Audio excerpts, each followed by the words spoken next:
ओम भगवती वासुदेवाय नमः। दोस्तों, आज हम जानेंगे गुरुवार के दिन कौन से ऐसे काम करने जिससे जो बिना पूजा पाठ किए ही उस व्रत का फल हमें मिल सके। कौन से ऐसे नियम को पालन करना चाहिए। चलिए आज हम इस वीडियो में इसी बारे में बात करते हैं, इसलिए आप लोग थोड़ा सा समय निकाल कर इस वीडियो को पूरा अंत तक जरूर देखिए। इसके लास्ट में आप बृहस्पति व्रत की कथा भी जरूर श्रवण कीजिए और हमारे कहे अनुसार इन बातों का आप लोग बिल्कुल ध्यान रखिएगा। गुरुवार का दिन भगवान विष्णु और बृहस्पति ग्रह को समर्पित होता है।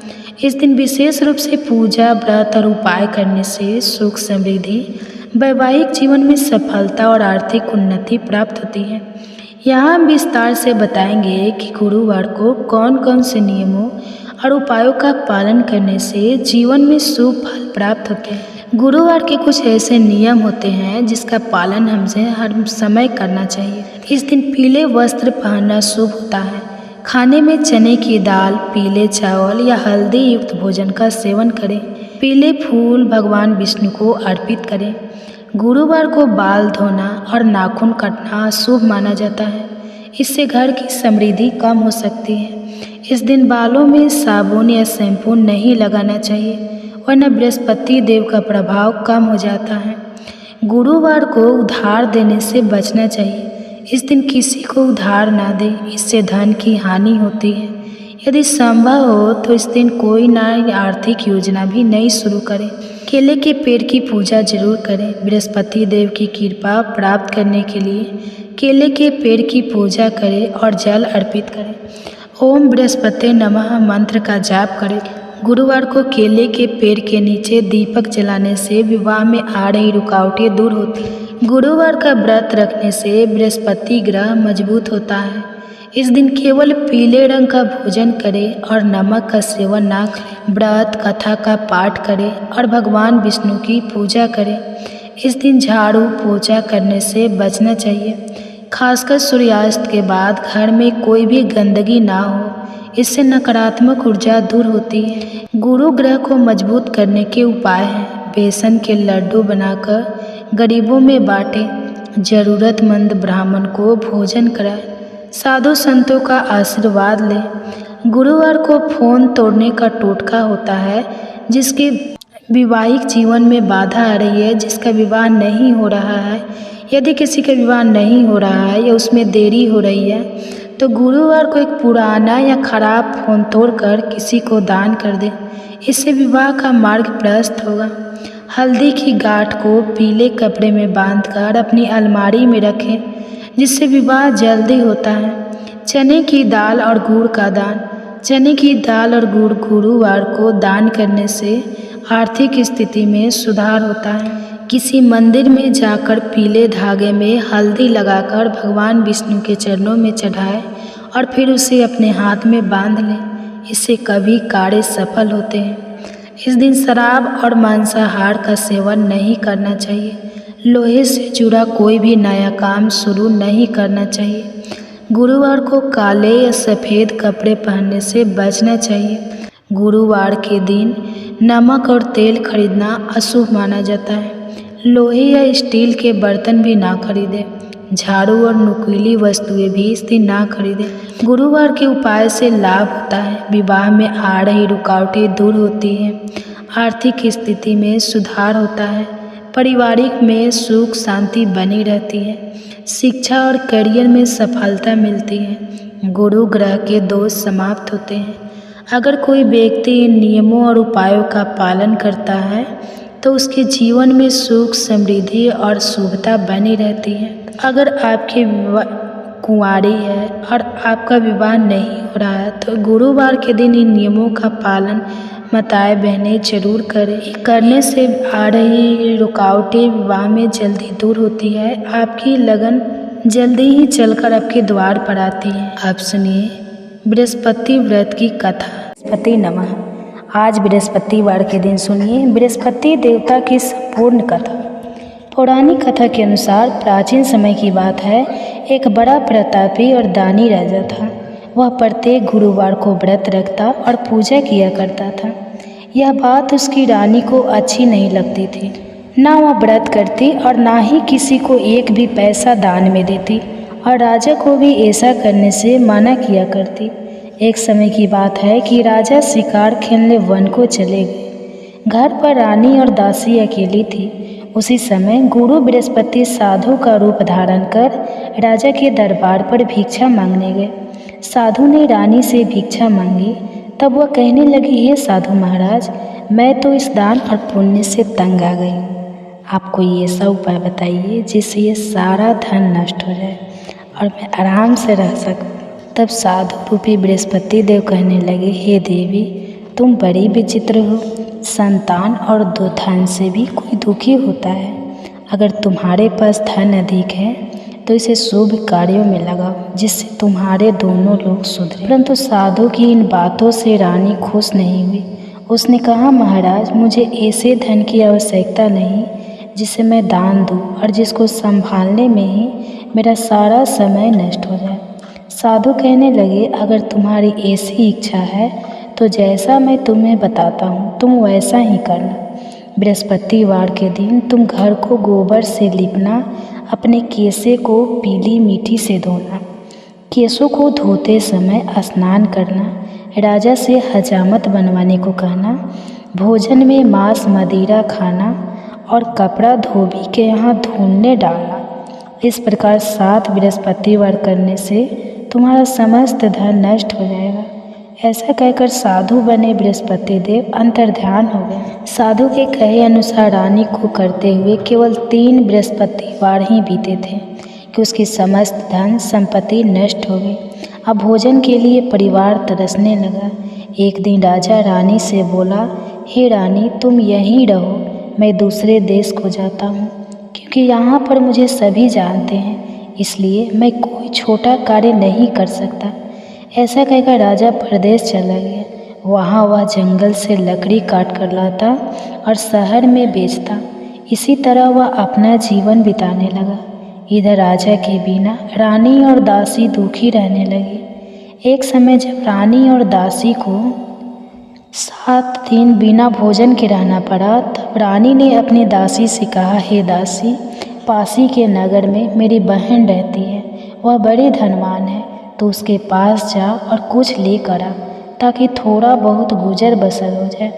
दासी रानी की बहन के पास गई। उस दिन बृहस्पतिवार था। रानी की बहन उस समय बृहस्पतिवार की कथा सुन रही थी। दासी ने रानी की बहन को अपनी रानी का संदेश दिया, लेकिन रानी की बहन ने कोई उत्तर नहीं दिया। जब दासी को रानी की बहन वंश के उत्तर नहीं मिला तो वह बहुत दुखी हुई। उसे क्रोध भी आया। दासी ने वापस आकर रानी को सारी बात बताई। सुनकर रानी ने अपने भाग्य को कोसा। उधर रानी की बहन ने सोचा कि मेरी बहन की दासी आई थी, परंतु मैं उससे नहीं बोली, इससे वह बहुत दुखी हुई होगी।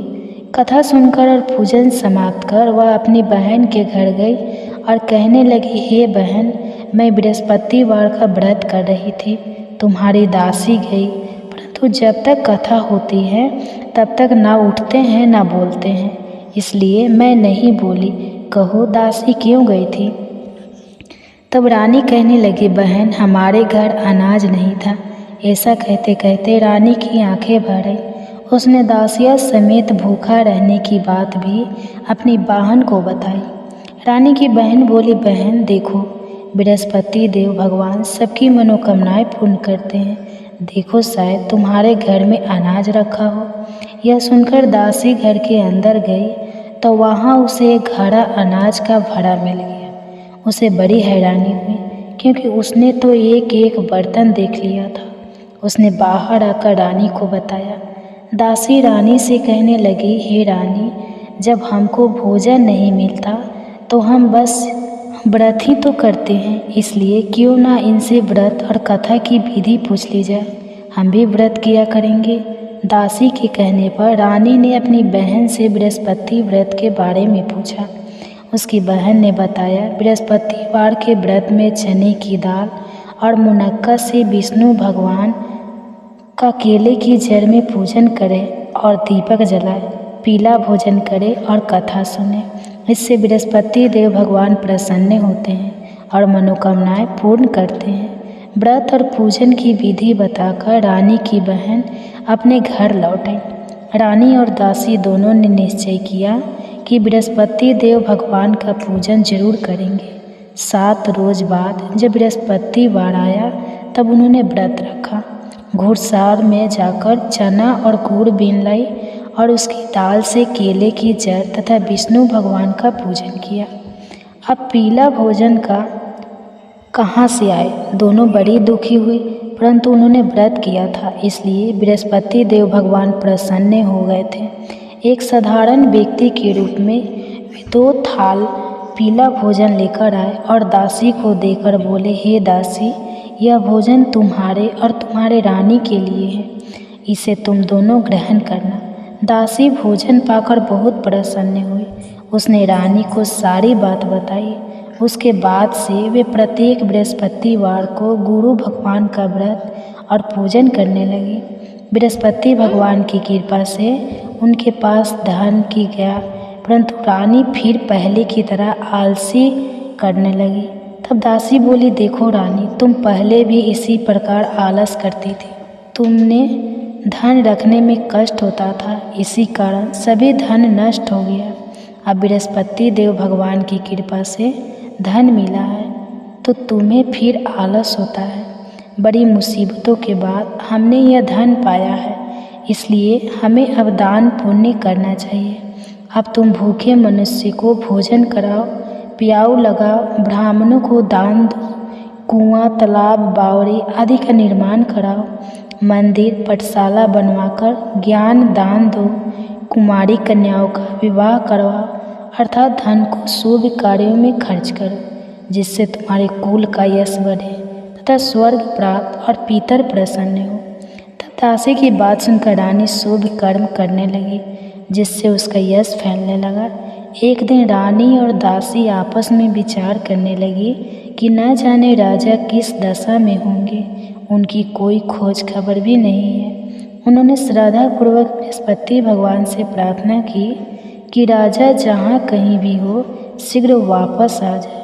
उधर राजा परदेश में बहुत दुखी रहने लगा। वह प्रतिदिन जंगल से लकड़ी बनकर लाता और उसे शहर में बेचकर अपने दुखी जीवन को बड़ी कठिनाई से बिता रहा था। एक दिन दुखी होकर अपनी पुरानी बातों को याद करके वह रोने लगा और उदास हो गया। उसी समय राजा के पास बृहस्पति देव साधु के वेश में आकर बोले, हे वत्स, तुम इस संसार जंगल में किस चिंता में बैठे हो, मुझे बताओ। यह सुनकर राजा की आंखों में आंसू भरे। साधु को प्रणाम करके राजा ने अपनी पूरी कहानी सुना दी।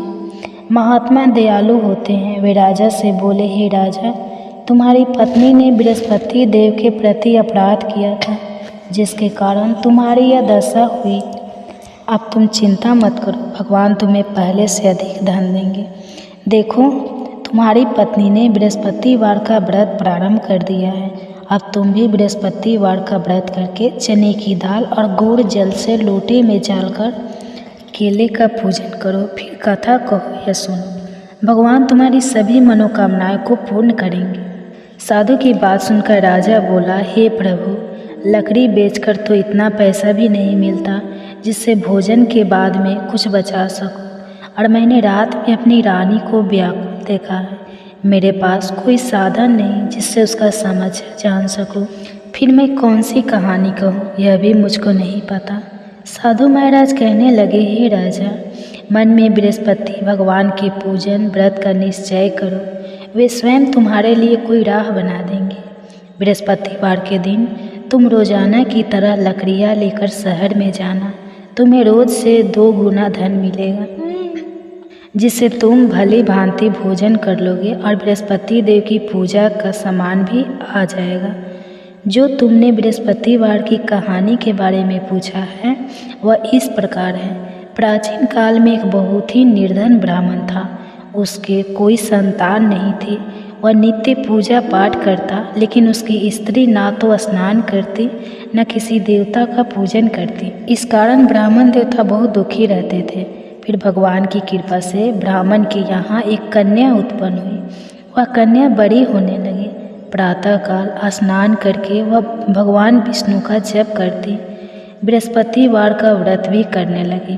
पूजा पाठ समाप्त कर पाठशाला जाती तो वह अपनी मुट्ठी में जौ भर के ले जाती और पाठशाला के मार्ग में डालती। लौटते समय वही जो शरण हो जाते तो उनको बनकर घर ले आती।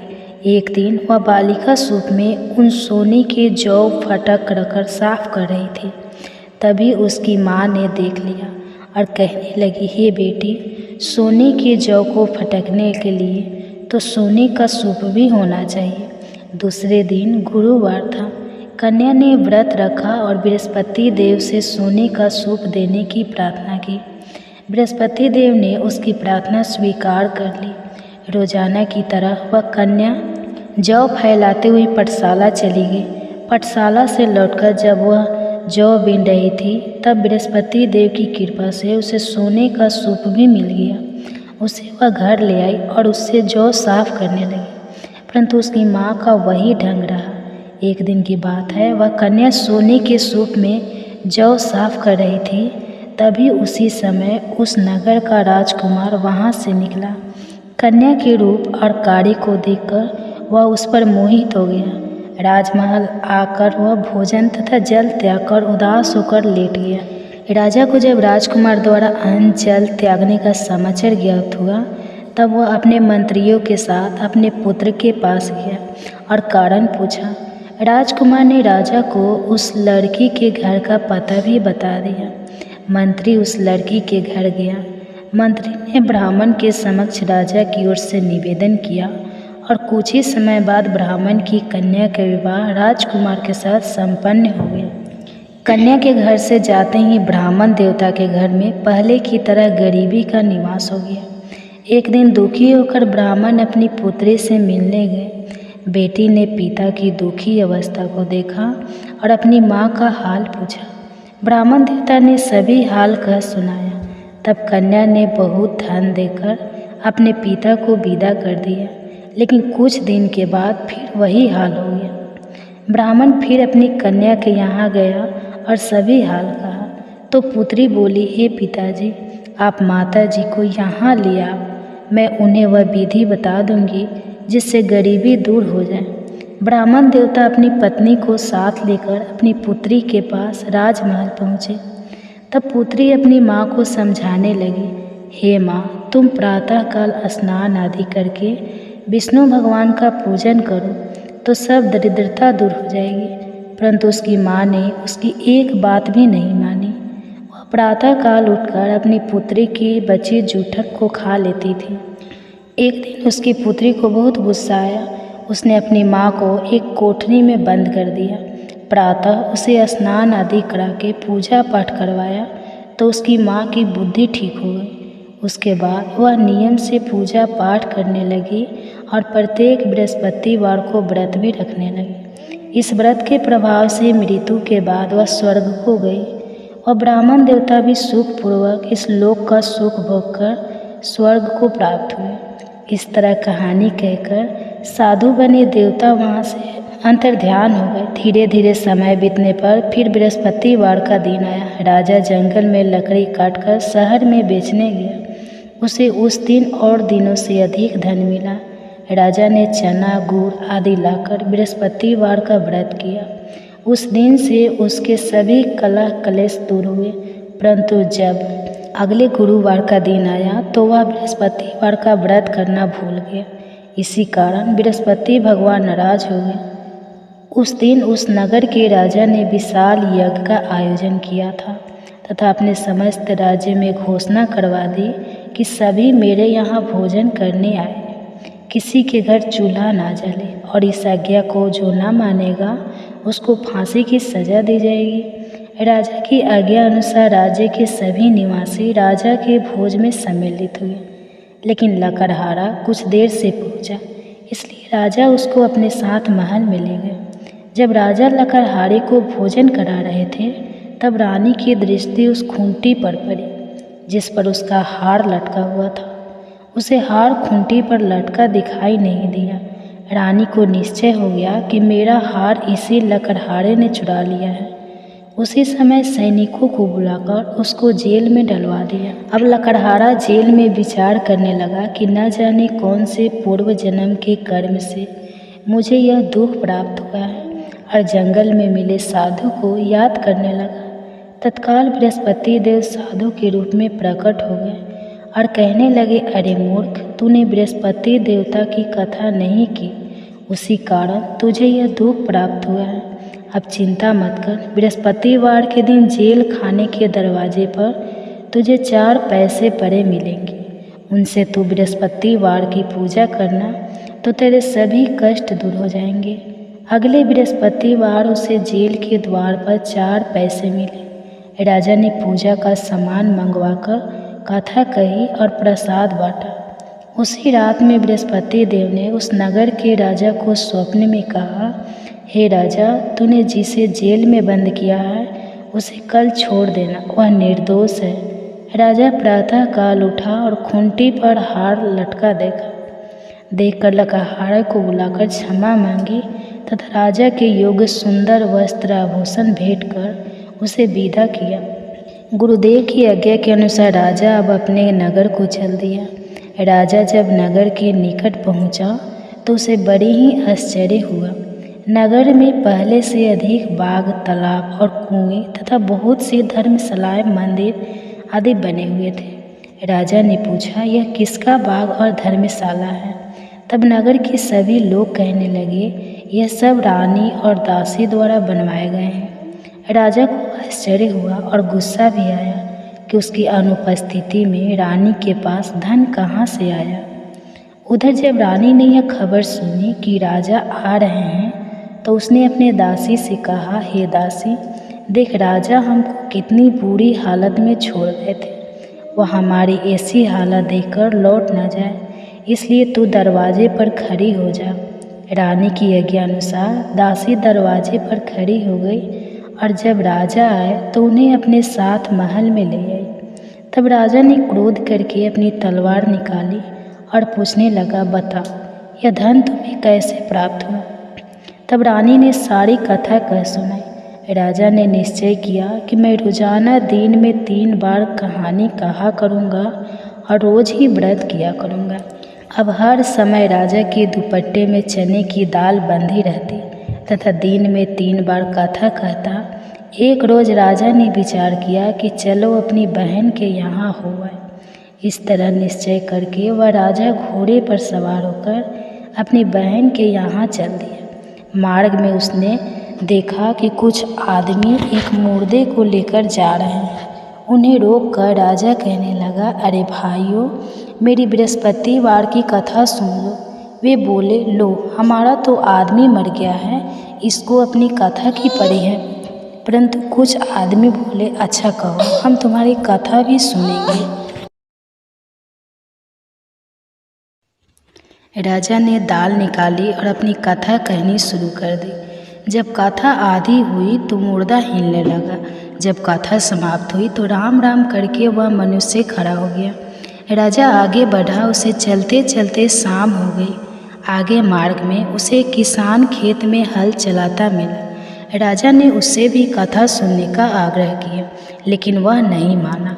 राजा आगे चल पड़ा। राजा के हटते ही बैल पछाड़ खाकर गिर गए और किसान के पेट में बहुत जोर से दर्द होने लगा।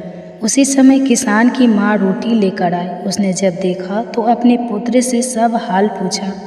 बेटे ने सभी हाल बता दिया। बुढ़िया दौड़ी दौड़ी उस घर सवार के पास पहुंची और उससे बोली, मैं तेरी कथा सुनूंगी, तू अपनी कथा मेरे खेत पर ही चलकर कहना। तब राजा ने लौटकर बुढ़िया के खेत पर जाकर कथा कही, जिससे सूते ही बैल खड़े हो गए तथा किसान के पेट का दर्द भी बंद हो गया। अब राजा अपनी बहन के घर पहुंच गया। बहन ने भाई की खूब मेहमानी की। दूसरे रोज प्रातःकाल राजा जगा तो वह देखने लगा कि सब लोग भोजन कर रहे हैं। राजा ने अपनी बहन से पूछा कि ऐसा कोई मनुष्य है जिसने भोजन ना किया हो, जो मेरी बृहस्पतिवार की कथा सुन ले। तब बहन बोली, हे भैया, यह देश ऐसा ही है। यहाँ लोग पहले भोजन करते हैं, बाद में कोई अन्य काम करते हैं। फिर वह एक कुम्हार के घर गए जिसका लड़का बीमार था। उसे मालूम हुआ कि उसके यहाँ 3 दिन से किसी ने भोजन नहीं किया है। रानी ने अपने भाई की कथा सुनने के लिए कुम्हार से कहा। तब वह तैयार हो गया। राजा ने जाकर बृहस्पतिवार की कथा कही, जिसको सुनकर उसका लड़का ठीक हो गया। अब तो राजा की प्रशंसा होने लगी। एक दिन राजा ने अपनी बहन से कहा, बहन, अब मैं अपने घर जाऊंगा, तुम भी तैयार हो जाओ। राजा की बहन ने अपनी सास से अपने भाई के साथ जाने की आज्ञा मांगी। सास बोली, हाँ चली जा, मगर अपने लड़के को मत लेकर जाना, क्योंकि तेरे भाई की कोई संतान नहीं होती है। बहन ने अपने भाई से कहा, हे भैया, मैं तो चलूँगी, मगर कोई बालक नहीं जाएगा। तब राजा कहने लगा कि जब बालक ही नहीं जाएंगे तब तुम भी चलकर क्या करोगी। और अपनी बहन को भी छोड़कर दुखी मन से राजा अपने नगर को लौट आया। राजा ने अपनी रानी से सारी कथा बताई और बिना भोजन किए वह सैया पर लेट गया। रानी बोली, हे प्रभु, बृहस्पति देव ने हमें सब कुछ दिया है, वे हमें संतान भी अवश्य देंगे।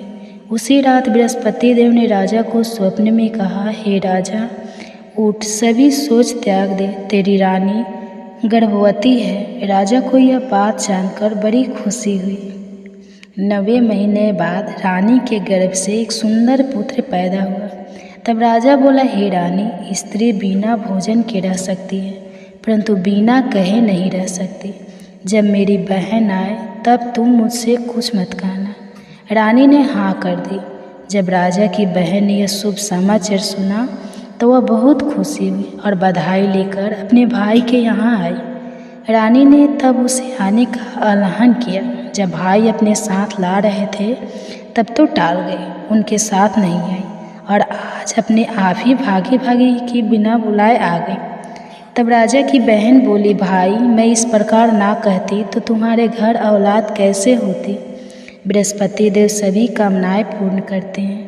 जो श्रद्धा भावना पूर्वक बृहस्पतिवार का व्रत करता है और कथा पढ़ता है अथवा सुनता है और दूसरे को सुनाता है, बृहस्पति देव उसकी सभी मनोकामनाएं पूर्ण करते हैं, उसकी सदैव रक्षा करते हैं। जो संसार में सद्भावना से गुरुदेव का पूजन और उस व्रत सच्चे हृदय से करते हैं, उनकी सभी कामनाएं वैसे ही पूर्ण हो जाती हैं जैसे सच्ची भावना से रानी और राजा ने बृहस्पति देव की कथा का गुणगान किया तो उनकी सभी इच्छाएं बृहस्पति देव जी ने पूर्ण की। अनजाने में भी बृहस्पति देव की अपेक्षा ना करें, ऐसा करने से सुख शांति नष्ट हो जाती है। और कथा सुनने के बाद सभी को प्रसाद ग्रहण करके जाना चाहिए। हृदय से बृहस्पति देव का मन्नत करते हुए जयकारा बोलना चाहिए। तो प्रेम से बोलिए, बृहस्पति देवता की जय।